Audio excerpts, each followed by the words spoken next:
Cheers! You're listening to Kiss My Glass, a monthly podcast serving up the latest news, trends, and events relating to everything from cocktails and craft beer to cold brew and urban wine around San Diego.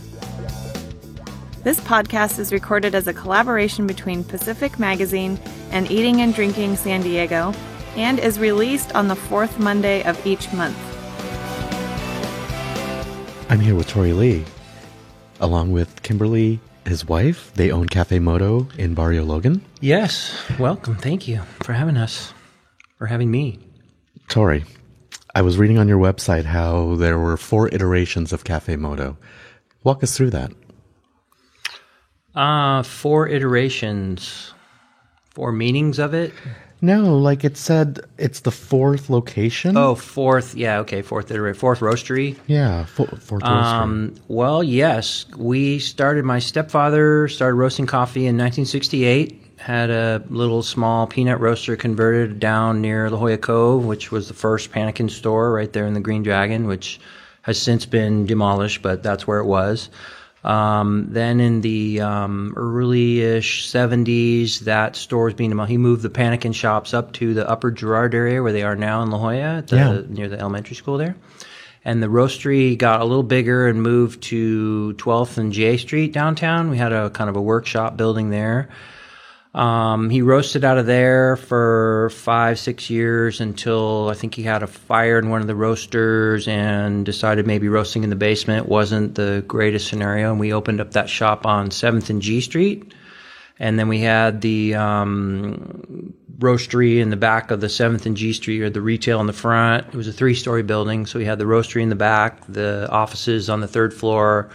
Some architects and marketing people rented out the 2nd floor, and then we had the retail and the production facility in the back on 7th and G. And then as Gaslamp continued to develop, it got a little more crowded, and we bought a building over on 12th and J, right near where the Central Library is now, and we put a facility in there. Kind of where the Mission is. That was our property. Yeah, we owned that property. My dad actually moved the Mission building from about 7 blocks away as part of the redevelopment. That was a historical building that was originally located over at the end of Broadway near the harbor, and then got moved down around 10th Avenue, lower 10th Avenue area. And then Bob and Gay Sinclair moved it to where the Mission sits now and refurbished it and restored it to, Faye as kind of a build-to-suit so she could move in and put the Mission in there. And then, that big building next door is where we did all the roasting. Right. And then that was where the Cafe Moto shop properly started across the street. There was a little kind of a workshop warehouse building, and it was myself and a gal named Stephanie, her new name is Stephanie Dybeck, who works at Sadie Rose Bakery here in town. So she was the sales and I was the service, and that was the deal. That was Cafe Moto, and we were selling coffee. People would... so we were in that facility, so we get to where we are now. We were in that facility probably 8-9 years, and then I guess it was 11 years ago now, we moved the facility over to the 26th and National Avenue in Barrio Logan. So, in the 10 years that you've been in Barrio Logan, what's changed?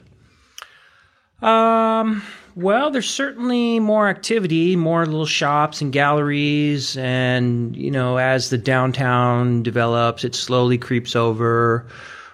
We've seen, certainly more residential upgrades and home improvement type stuff, and some of the general neighborhood upgrades and things like that.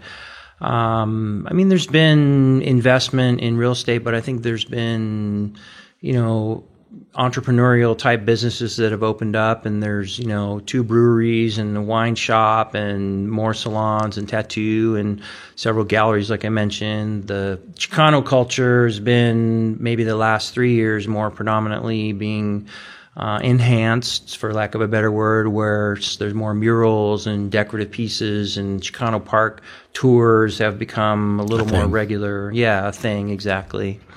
It's crazy down in Barrio Logan that we have 3 of the biggest roasters in San Diego.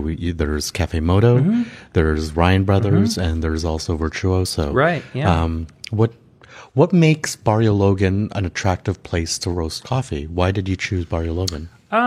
We were already downtown, and where we were on 12th Street, Park Avenue, with the new library coming, the density was just becoming an issue with, we had a store and an office on the south side of J Street and a roastery on the north side of J Street. So when we needed to produce an order or fulfill an order, we would be crossing the street. And when we first moved down there, it was pretty sleepy, so it wasn't such a thing. But as downtown developed and the high rises and the density and the traffic, it became a little more hazardous. Then the property we were in for the actual roasting building was being sold, so we had a little more motivation that we had to move out.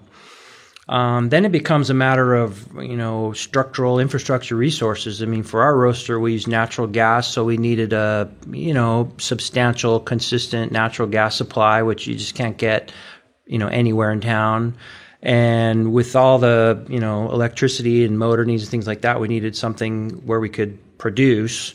I mean, we have air pollution control and all the various manufacturing permits, and so, you can't just go anywhere.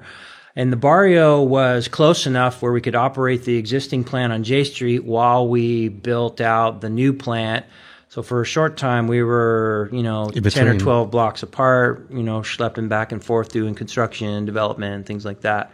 At that time, East Village was still kind of a sleepy area. I mean, it was getting there. Petco Park is only, 14 years old now? So it was getting there. But I'm sure I've read somewhere where Bob Sinclair actually owned a lot of that property down there and was able to,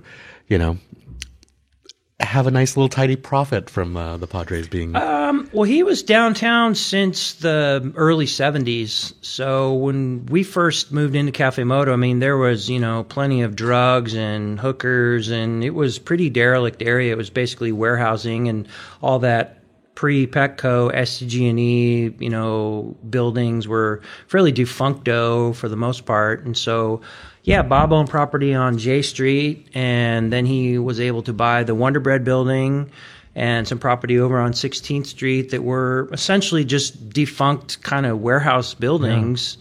Yeah. And was able to, hold on to those and lease them out. And he was pretty good about stylizing his property and putting in industrial art and doing his sort of art thing. He was a fairly eccentric guy and was able to, enhance his buildings and keep them leased up. He basically didn't use a realtor for the most part. Most of those deals were handshakes. And so, yeah, when, East Center City and Petco came down, property, values rose, and he was able to, capitalize on that investment from early on. But what people might not realize is Bob Sinclair was, when did he die? In 2000?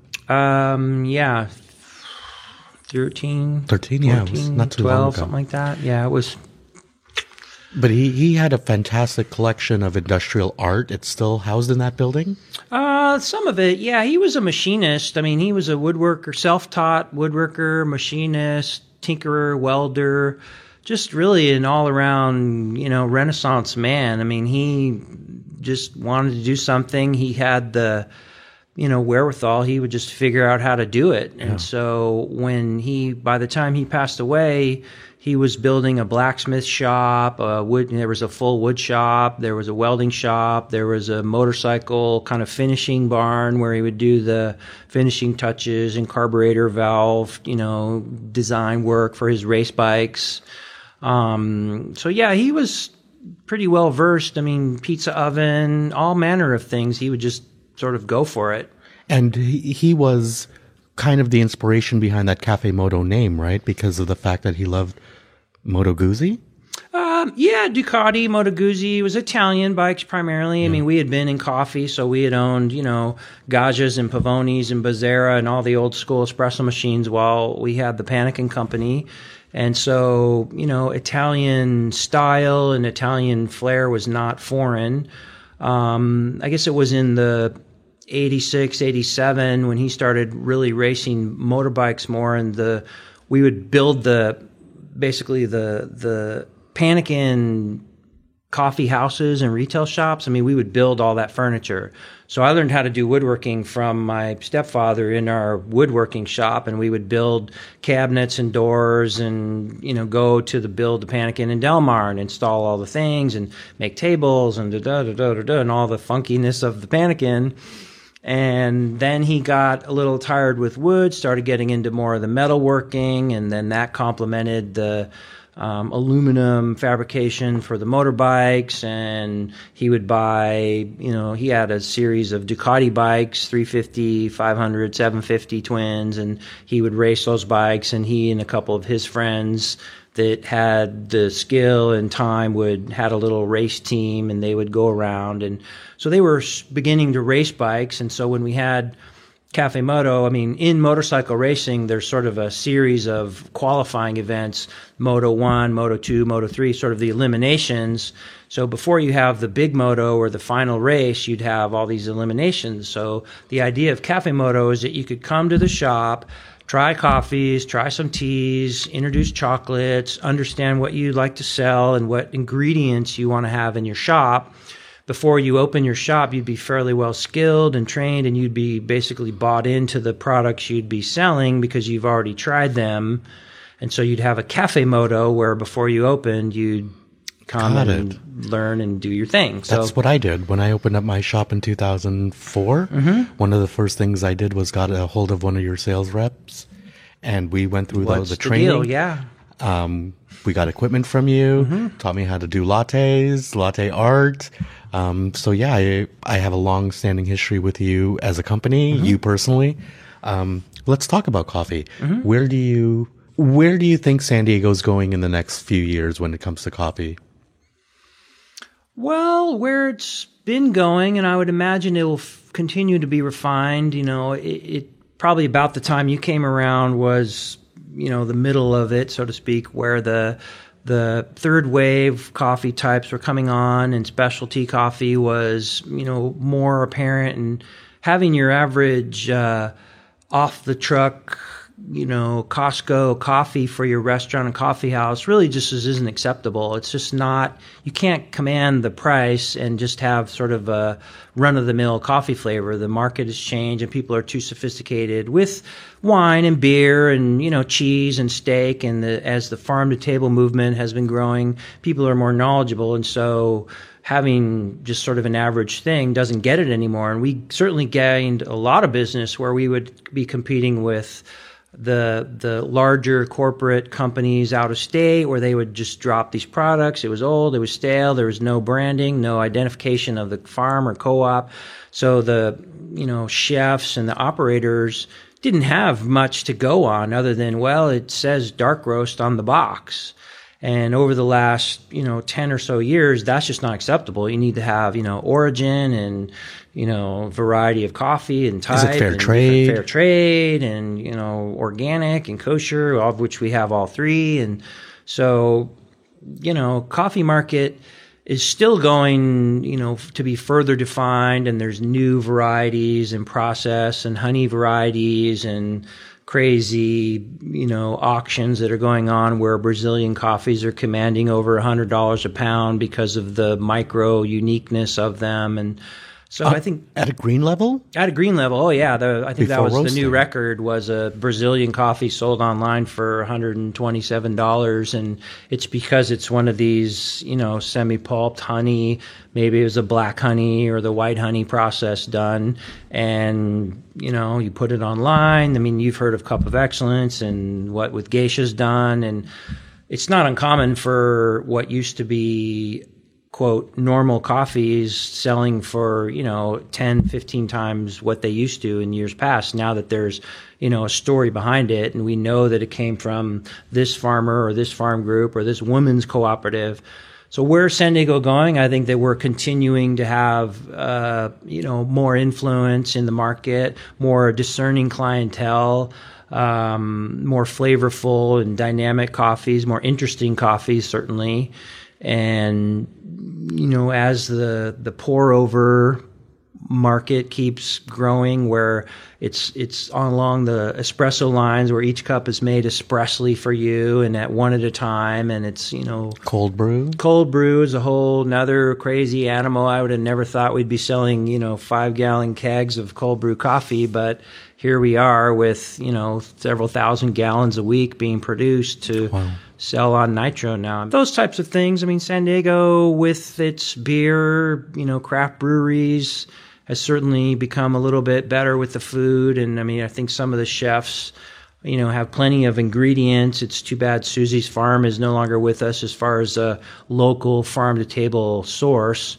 But, there's... You still have hundreds of farms out there. Yeah, there's a lot of farms to identify and create, interesting food and coffee products with. So your current roastery, yes, it's solar powered. Yeah, our whole facility is solar powered. When we built this plant, we put in 105 solar panels and have been running everything. So we have electrical Insta-Hot water heaters, all the coffee grinding, all the computers, all the lights were built in a efficient, sustainable way where we could.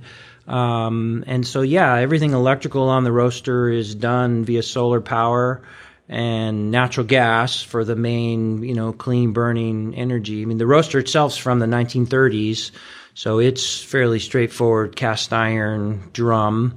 How much are you producing a month? How much in tonnage?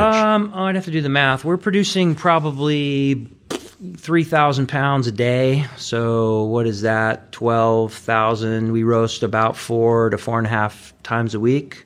So that's, call it on the low end, 12,000. Yeah, I mean, close to 50,000 pounds a month. And how many accounts is that getting spread to? Enough to warrant 50,000 pounds. I mean, we have virtually no shelf space. So basically we buy it, we bag it, we distribute it, and then we need to roast more, so there's no real inventory. When I see Cafe Moto at a cafe, what am I looking at? 4 days? 5 days old? Could be, yeah, oftentimes. Yeah. I mean, we prescribe, a 30-day, anything after 30 days, we basically would donate it to the food bank or something like that. So we just, in general, try not to roast any more than a 30-day supply so the turnover's there. And yeah, 4 or 5 days is probably optimum for coffee. I mean, a day or so to degas and, in the bag. Yeah. And then, 2 or 3 days to kind of mellow and give you the maximum component. And, does it stale? Sure. Is it totally acceptable? Like I say, we put a 30-day shelf life on the 5-pound bags that we typically deal with. So it's not, we have had issues where the coffee's too fresh, where we would roast the coffee and it would be delivered maybe the same day or the next day, and the customer brews it, and of course there's all that CO2, so it swells up and foams up, and there's coffee grounds coming off the funnel. It's very exciting. You mentioned earlier how beer is part of San Diego's culture now. Mm-hmm. How have you worked with any breweries? As a non-drinker, I gave up alcohol several years ago, so I'm not quite as tuned into the beer. We have worked with several local breweries, and some of my staff has done some other, more related beer experiments and things like that. So it's definitely increasing, and kombucha likewise, where there's tea, coffee products being fermented in various ways to, So I was looking on your site earlier, and it said you do coffee, cocoa, and tea. What's the next liquid that you're going to get involved with? Alternative nut milks, probably. I mean, really? The vegan growth and the gluten-free type products, but primarily vegan has been a growing or a stronger option. And so, we have some, and we try to have options available. And what we found is that by getting a product but just so happens to be vegan, unless somebody specifically asks, they eat it, they enjoy it, they drink it, they enjoy it, and they don't even know. And then it's not until someone says, oh, and by the way, this is vegan. I mean, that's how we started Fair Trade too. So we just try to have a great product, and then, oh, by the way, it's fair trade, or oh, it's vegan. So, I think that there's still room in San Diego, and I can really only speak to San Diego, but for, a higher level of tea product. What's your tea line called? No, that's from one of our competitors, that brand. Sorry. Who used to work for me. We just say it's just under the Cafemoto line. I mean, we have teas, green, black, oolong, white, tisanes, and probably 55 or so varieties of tea. So there's a fairly good growth. We sell quite a bit of iced tea. So that's a lot of our clients are chefs where, coffee and iced tea are probably their main component. So we move a lot of iced tea for that. But tea is, still an area that once people slow down, tea becomes more of a reality. And I think maybe with kombucha too, being kind of a pseudo tea related like product, it's bringing some further interest into teas and how the, level of tea can be considerably elevated in a lot of ways. And I think that the time for tea, and again, it's more of a mentality that maybe an American, since the Boston Tea Party, we've just decided everything is faster. We're a coffee nation. We're a coffee nation for sure, and as we get more and more people from other countries coming in, maybe tea will develop. I don't know, but I think that there's still room for an appreciation of tea and that slowing down. And as a social beverage, I think tea is up there. I don't know. I'm not a big soda drinker. I don't care for too much, overly sweet things. I try not to put sugar in things if I can help it, or I try to offer. So I think that, just straight cocoa beverages, there's probably room for growth there as well. I mean, we've seen more in the way of chocolate bars and raw cocoa products. And I've had a couple of cocoa beverages that were based around cocoa nibs, and it wasn't your traditional sort of chocolate milk, but there might be some areas to explore with the, Theobroma also. So, you have really done a lot of your sourcing in a fair trade manner. Mm-hmm. One of your farms that you deal with is all women farm collective. Can you talk about that? Sure. Yeah. Actually, we have several of those now.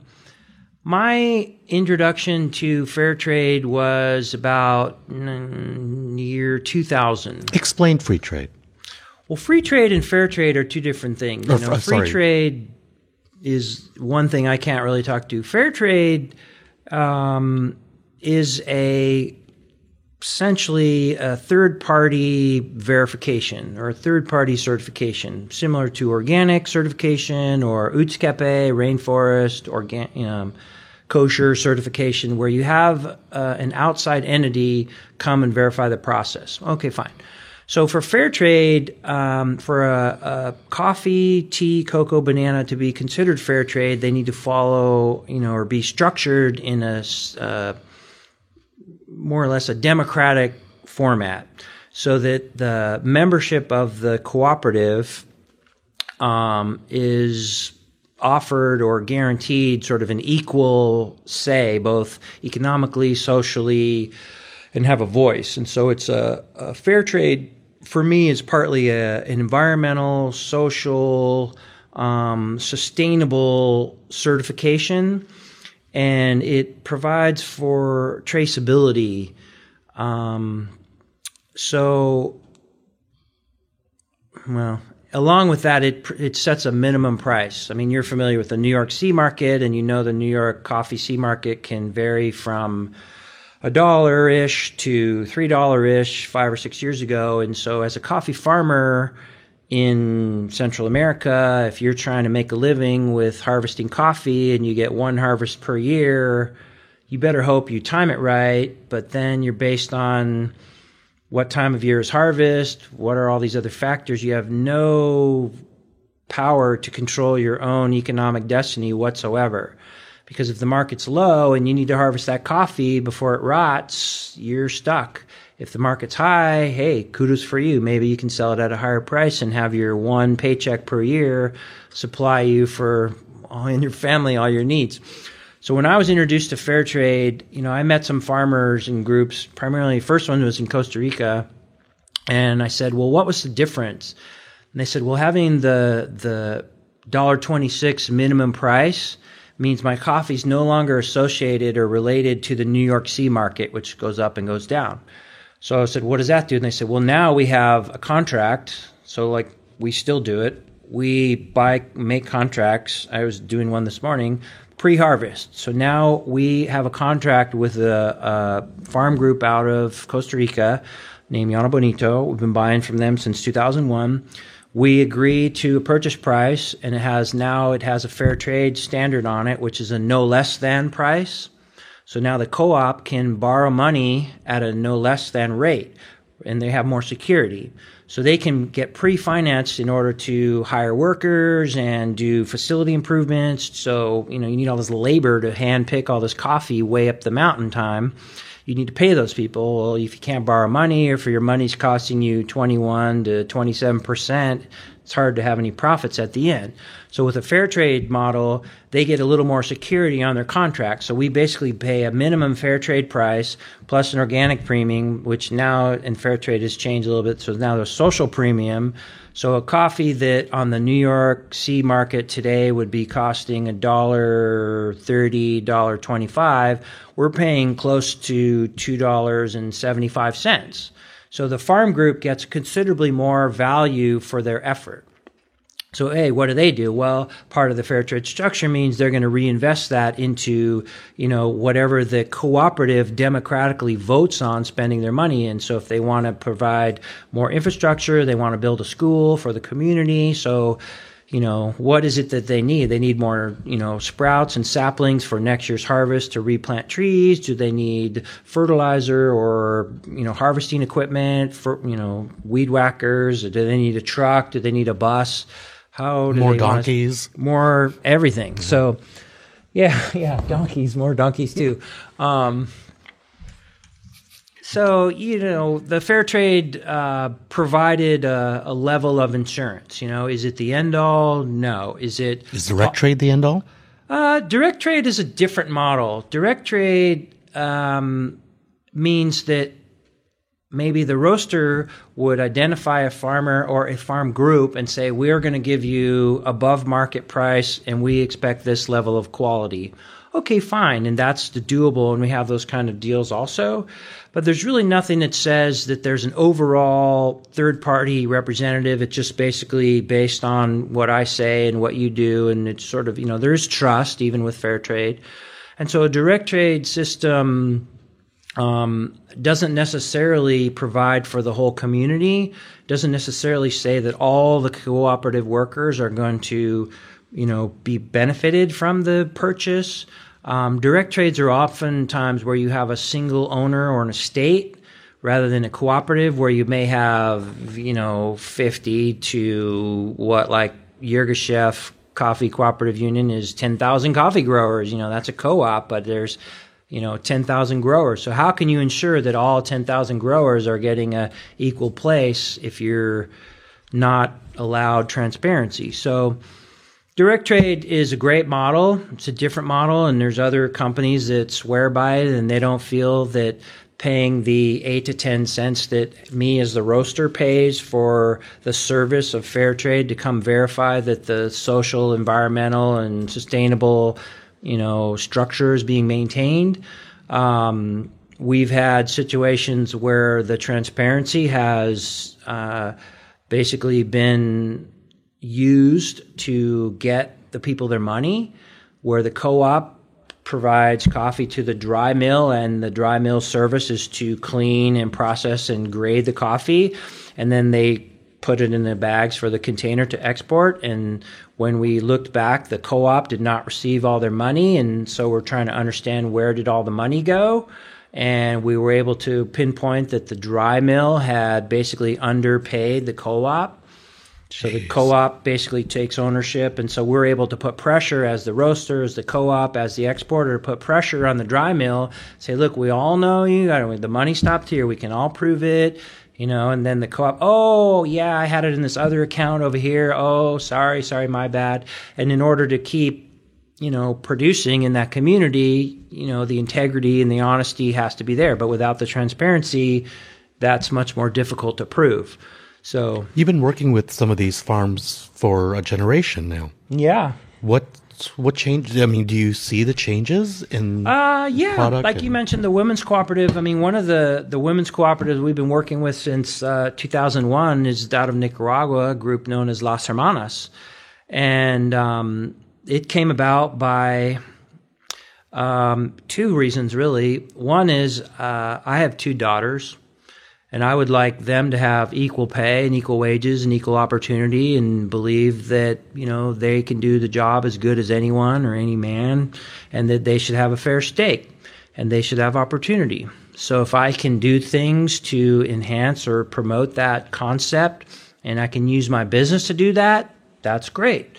So as a buyer of coffee, and Nicaragua, you're maybe familiar with the history. They had quite a bit of civil war, and there was quite a bit of problems in the government, and the structure was not so stable for a long time. And a lot of the younger men and men in general were either killed or went to war or left the country to try to go make a living somewhere else. So Nicaragua is the second poorest country in Central America? Yeah.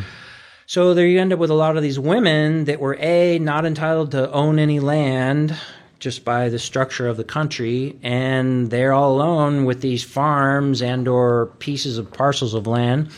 And so as part of the, changing times in Nicaragua, women were able to own part of the land, and they were able to actually physically hold a title to the land, which means now you have some collateral and security. So maybe you could borrow money, or maybe, we all know collateral is a thing to sometimes advance your credit system. So a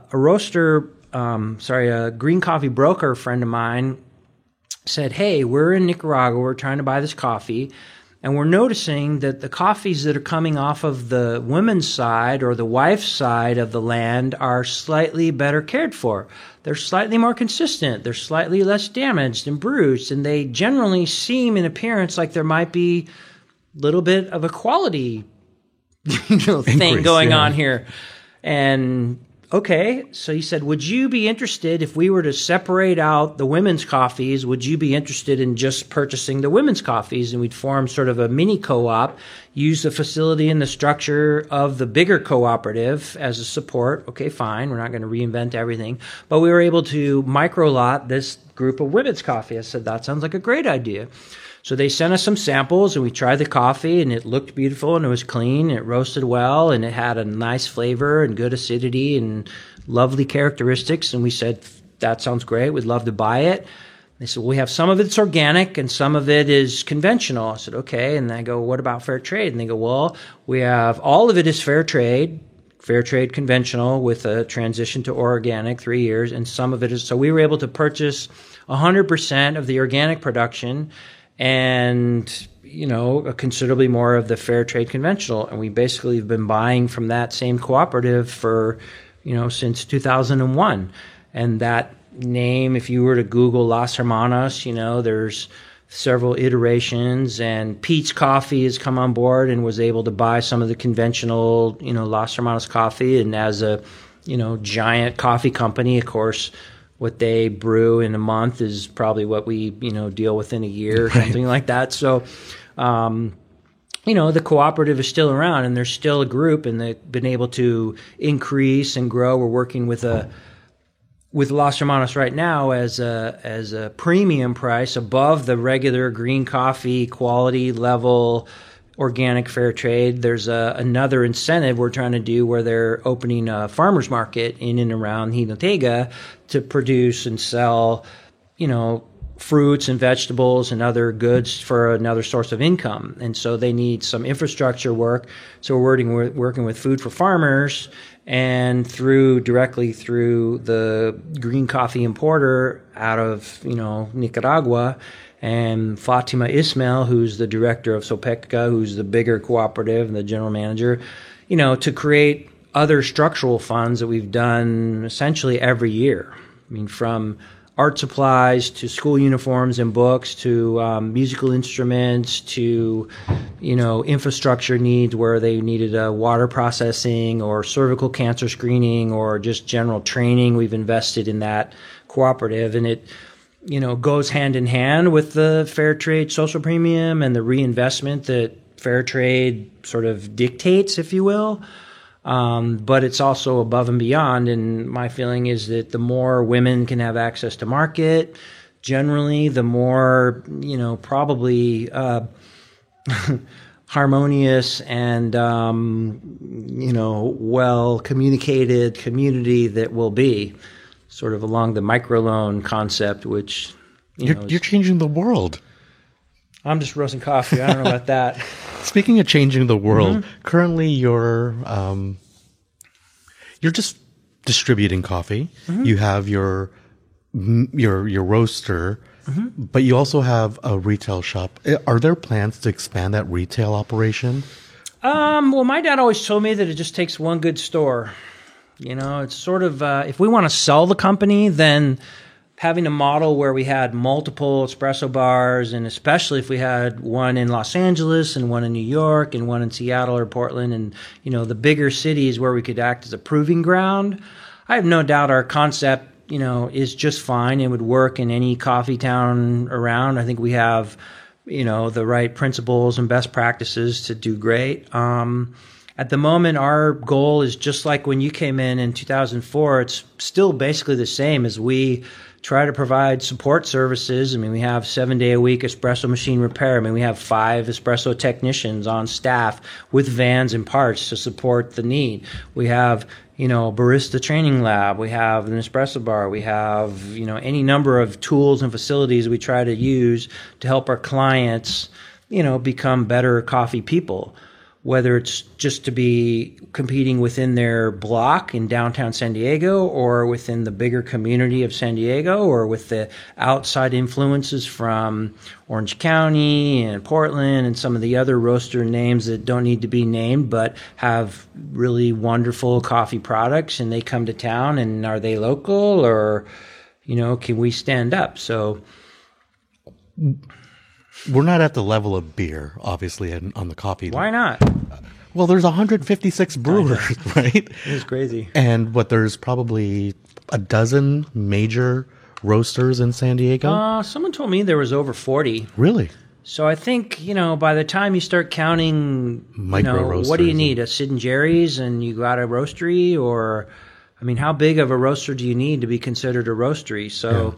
Yeah, I think there's quite a bit of roasters going on, not to mention the people from, out of state and out of Orange County that have operations that are basically distributing into town. So now that there are, 40, let's say, roasters, is there a guild?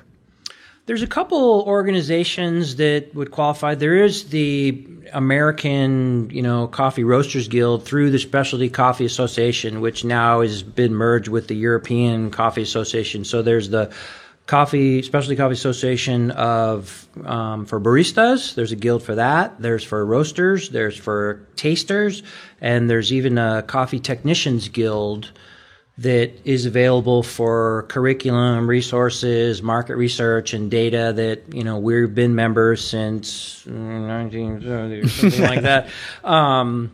So the main, U.S. office is up in Los Angeles, and they, through through the various guilds, there's competitions and things like that. There's also, of course, the, wonderful blogs like this that are kind of associations in themselves. Then there's the San Diego Coffee Network, which provides, and they're doing the, Cold Brew City and that kind of a thing. Yeah. Latte then art there's competitions. the latte art competitions, Thursday night throwdowns, and then there's the caffeine crawl, which, isn't exactly a group, but it is the B Lab. I think they're out of Denver, I want to say, or the Midwest, but they put on the caffeine crawls and they, host various events. Not to mention, of course, the rig conventions, which, if you were a Coffee Fest person or a RICO convention, that would be your sort of club or guild, I guess. What people don't realize is San Diego is one of the only cities in America that has a broadsheet printed newspaper devoted to The coffee. Espresso. The Espresso, Yeah. John Ripo. Where's John? Yeah. That's who told me to go down to Cafe Moto, actually, is John Ripo. Yeah, John, sure. We used to, Yeah, I used to run a shop over on 9th and G, and I think when he was first coming around, pitching the paper and doing the thing, he would come in, and at that point, I mean, that shop's not even there anymore, but Java was doing single cup pour overs from coffees from Coffee Bean International or something, back in the day. Well, it's funny you mentioned Java. That's where Neighborhood is, I think, now. It's around 8th and G, 9th and G. Yeah, 9th and G was Java. Mm-hmm. And I know that was the very first place I ever had an espresso in San Diego. From the Lever Cimbali. Yep. From where was it? We used to use Super Oro Lavazza. That was the espresso at the time. That's always been the thing. I think as a gateway or an entry level to coffee, we've always tried to provide. I don't think we have the most sophisticated, or the most high intensity type of a scenario or setup. I mean, like I said, it's more or less the same as it's been since 1975 or something. I mean, it's just like roast coffee, and we roast coffee in a style that is not necessarily the way a lot of the roasters in town roast, and we have our flavor and profile, and we've been having success with it since, forever. I mean, my dad taught me how to roast Full City, and that was sort of like, that was how it was done. Now you're doing blondes, you're doing espresso roast, you're doing French roast, Italian roast. There's so many different styles of roasting now that it's not our daddy's coffee anymore. No, it doesn't have to be. No. Can be, but it doesn't have to be. When you talk about roasting and how important that aspect is, when you get home, what is your standard coffee extraction? Like, how do you brew coffee?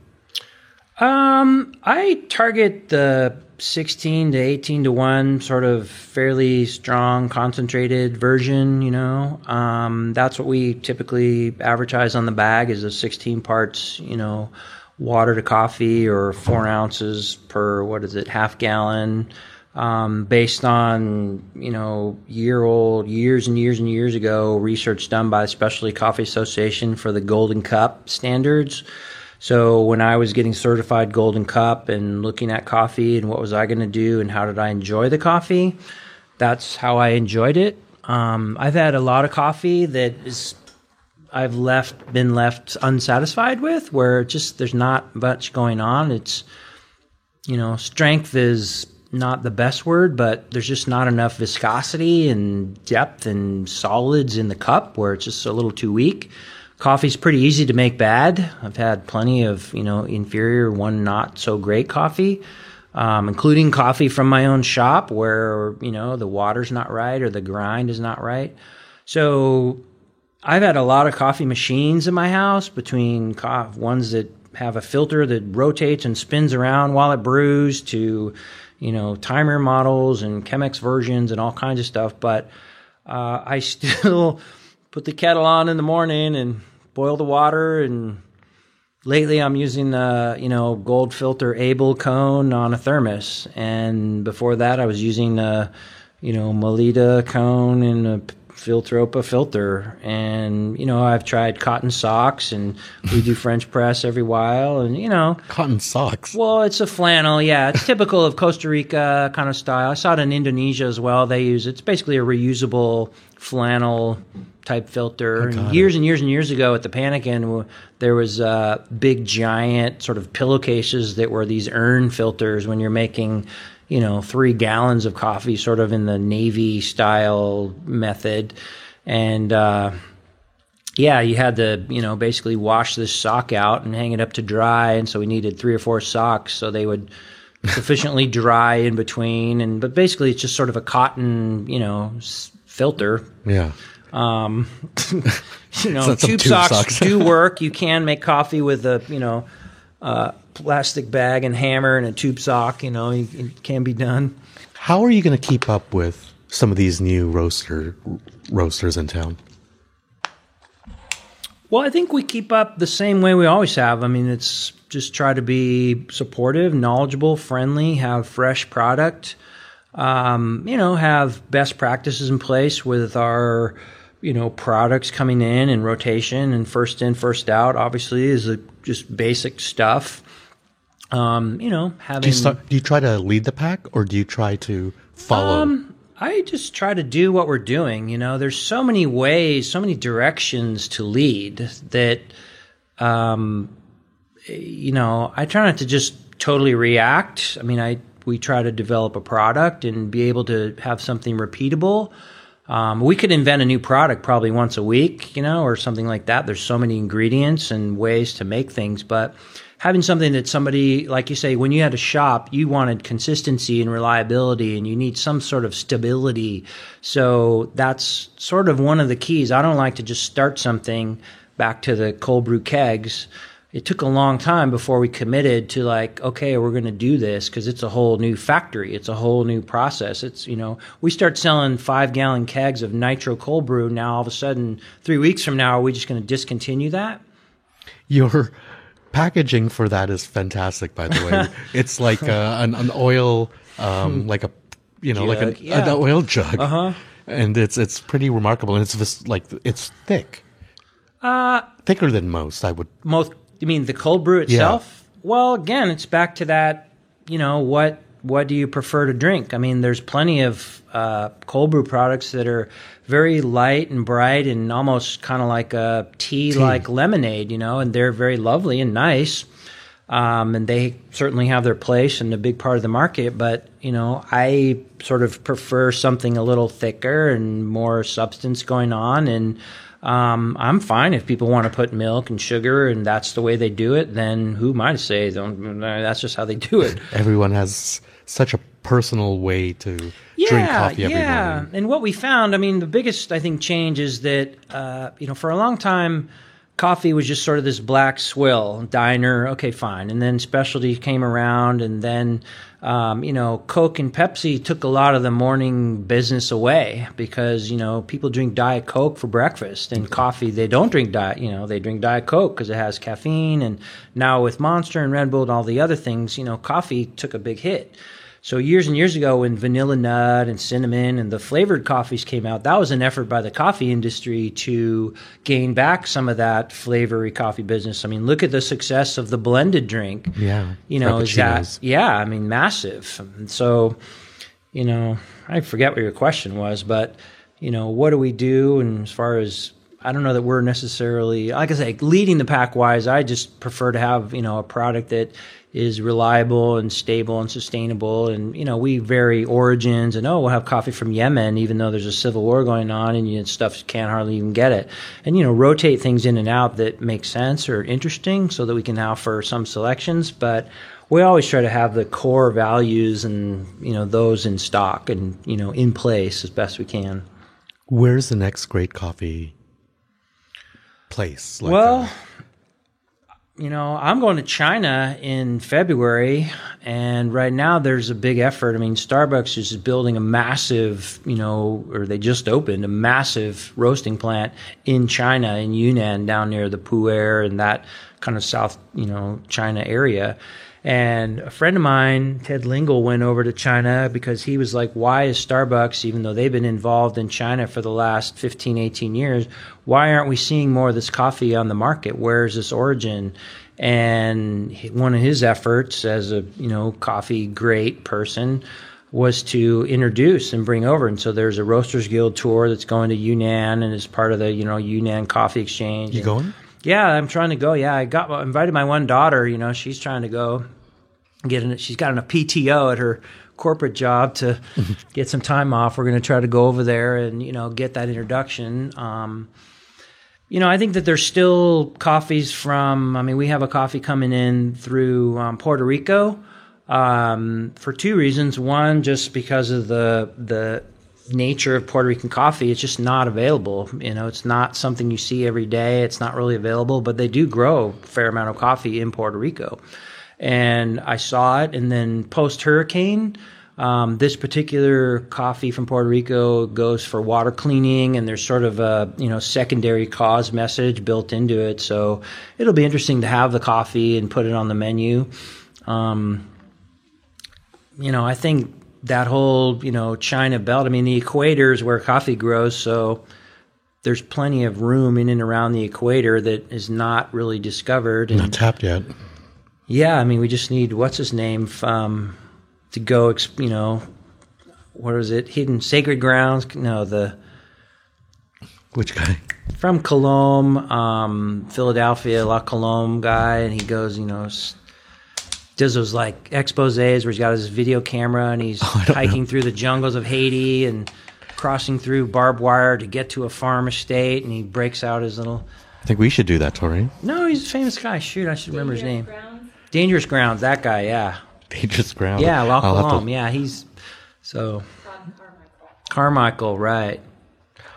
Oh, He recently... Yeah. yeah. That guy, Todd Carmichael, he's out there doing it, exploring, exciting. So... You've been in this business for blah, blah, blah, blah years. Yeah. What are the current struggles, considering, you've gone through the difficult part, which is opening a business, now maintaining a business and growing the business. What are your struggles today as opposed to what they were 15, 20 years ago? Well, my personal struggles are more we have 44 employees, so that's not, just a couple people anymore, it's a real deal. And so, keeping up with regulations and having the appropriate HR and all those kind of things are, that's a real business thing. And I have a new, understanding. And the handbook we had from the Panikin years ago, is not the same, 4-page thing as we have now, just to make sure everybody's rights. And, now with the recent scandals and, allegations that are going on, Sexual impropriety, sensitivity trainings and things like that. The coffee's the easy part. There's more origins. There's more origins with access to market, people's cell phones and ability. I get hit up all the time for, hi, I'm a farmer in Brazil. I have coffee. Or, hey, this is a new green operation and we have coffee specialty coming out of this region or that region. Or there's a new crazy wild strain from Ethiopia or Gesha growing in Nicaragua or Mexico. Or so the coffee part and the opportunities for coffees, that's way better. Coffee's come a long way as far as, availability and access to market and things. Roya and the usual agricultural issues, drought and rain and things that affect coffee, those are not new. And, fortunately, as maybe this Yunnan region opens up, maybe there'll be new access to origin that, will be nice single origin or work for espresso or those kinds of things.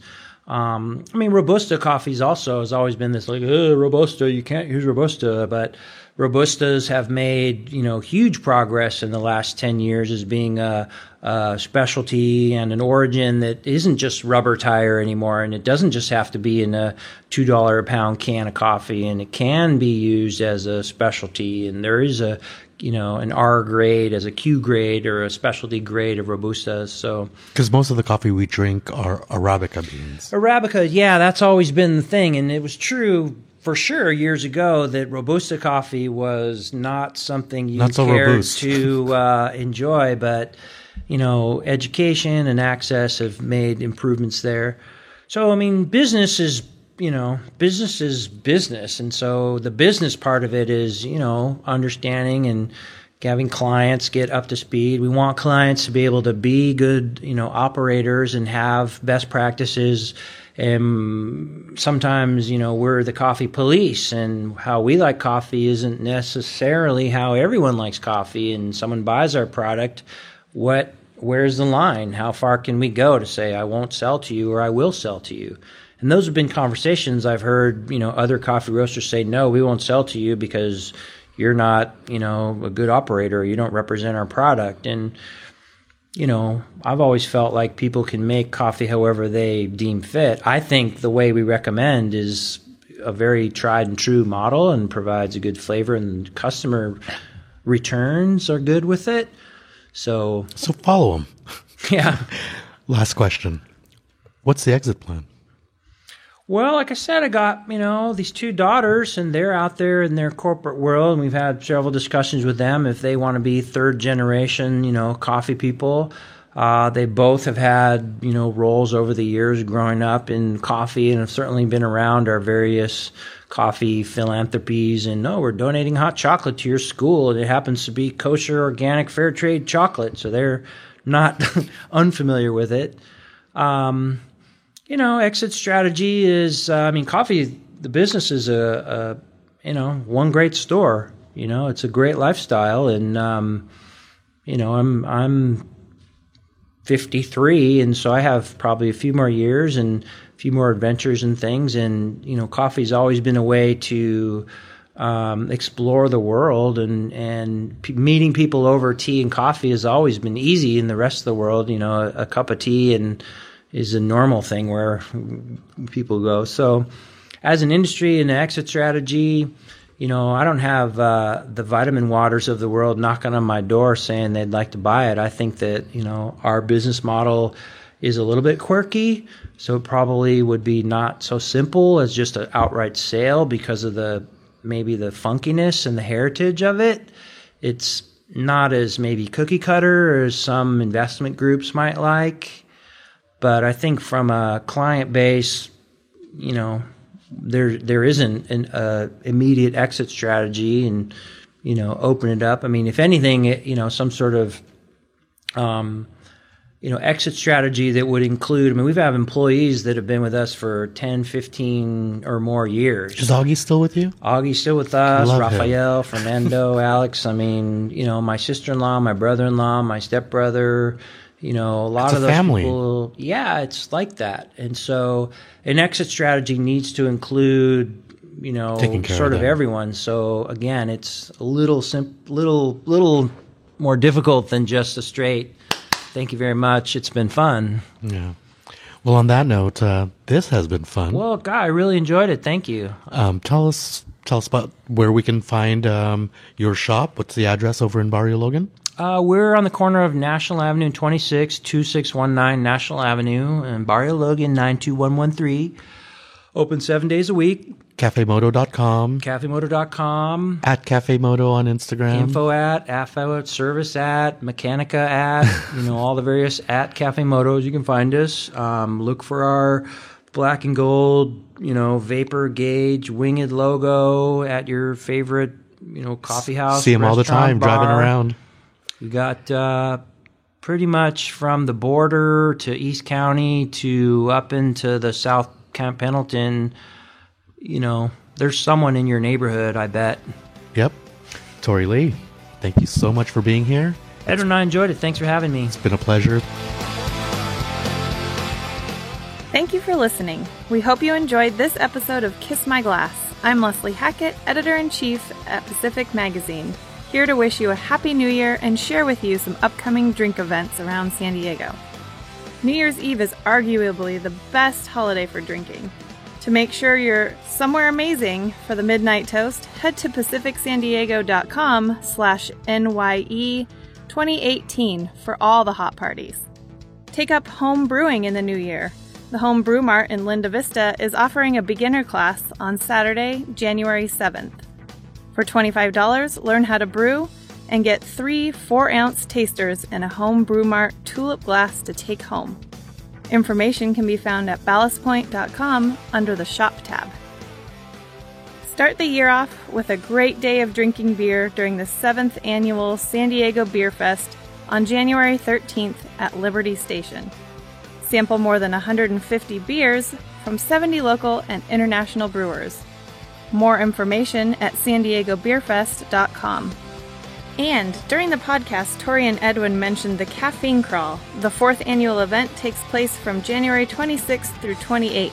Grab a mug and explore more than 25 local roasters, cafes, and companies throughout San Diego, Carlsbad, and Oceanside. Details at caffeinecrawl.com. If there's a San Diego drink event worth sharing, let me know. Drop an email to leslie@pacificsandiego.com. And be sure to check out pacificsandiego.com for more cool events to keep you busy all year long. Kiss My Glass is a collaboration between Pacific Magazine and Facebook group Eating and Drinking San Diego. Thirsty for more? Be sure to sign up for this podcast and the food-forward Dish It Up which hits airwaves on the second Monday of the month.